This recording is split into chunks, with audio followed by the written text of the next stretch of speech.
UPA की सरकार ने उस समय जब ये रिकमेंडेशन रखी तो उन्होंने स्वामीनाथन आयोग की सिफारिश के अंदर ये जो लागत से 1.5 गुना वाली को खारिज कर दिया कि किसान को 1.5 गुना देने की कोई आवश्यकता नहीं है। लेकिन नरेंद्र मोदी जी ने आते ही सबसे पहले ये काम किया कि किसान को लागत से 1.5 गुना मिले और इसलिए एमएसपी से लागत से 1.5 गुना पर आज किसानों को फसल इस सरकार खरीद रही है। और जहाँ पर राज्य सरकार जिस फसल की रिकमेंडेशन करती है उसके आधार पर भारत सरकार करती है। तो बिहार की सरकार जिसकी भी रिकमेंडेशन करेगी भारत सरकार खरीदेगी। अगर राज्य सरकार यहाँ की बिहार की है जिसको हम सब जानते हैं कि किसान विरोधी है, भ्रष्टाचार की सरकार है, और वो तो इवन हम देखते हैं कि पिछले ये यूरिया डीएपी के टाइम के अंदर हाजिरी करने वाले हो गए, होते हुए भी दूसरे देशों के अंदर जा रही थी। इसलिए ये राज्य सरकार का, एग्रीकल्चर का पूर्ण रूप से विषय राज्य सरकार का होता है। लेकिन राज्य सरकार जहाँ अच्छा काम करती है, जिस जिस स्टेट के अंदर राज्य सरकार अच्छा करती है, तो वहाँ के किसानों के लिए भारत सरकार की योजना का ज़्यादा लाभ मिलता है। लेकिन जो स्टेट गवर्नमेंट के अंदर सरकार की योजनाओं को नीचे धरातल पर नहीं उतारती है, उनमें से एक बिहार की सरकार की है।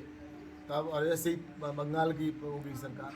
तो ये लोग हैं जो जानबूझकर इस तरह से किसानों के साथ कर रहे हैं। लेकिन नरेंद्र मोदी जी की डायरेक्ट स्कीमें हैं, चाहे वो एफपीओ है, एग्रीकल्चर इंफ्रास्ट्रक्चर फंड है, या किसान सम्मान निधि का है, उसमें कहीं पर भी कोई कोताही नहीं बरती जा रही। लेकिन एमएसपी की खरीद का विषय उनका है, लेकिन उसको रिकमेंडेशन भारत सरकार को करनी होती है और भारत सरकार निश्चित रूप से राज्य सरकार रिकमेंडेशन करेगी तो खरीदने के लिए तैयार है।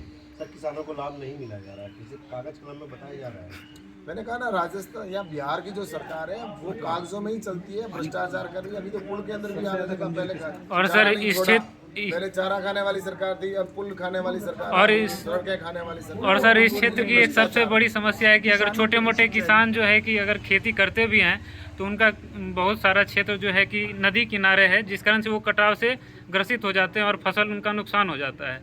उसके लिए सर कुछ भारत सरकार की तरफ से मानता हूँ, स्वीकार करता हूँ कि यहाँ पर किसानों के बाढ़ आने की वजह से खेत है वो कटाव की वजह से नुकसान होता है, और इसके समाधान के लिए भारत सरकार की RKVY योजना है, अन्य प्रकार के लिए जो जल शक्ति मंत्रालय की भी योजनाएं हैं, उन योजनाओं के माध्यम से इस पर काम किया जा रहा है स्टेटों के अंदर। लेकिन यहाँ की सरकार इसके प्रपोजल को भेजे, भारत सरकार के पास फंड की कोई कमी नहीं, लेकिन यहाँ की जो मैंने कहा ना, कृषि पूर्ण रूप से राज्य सरकार का विषय होता है। कृषि है, जल है, लाइट है, ये सब राज्य सरकार का।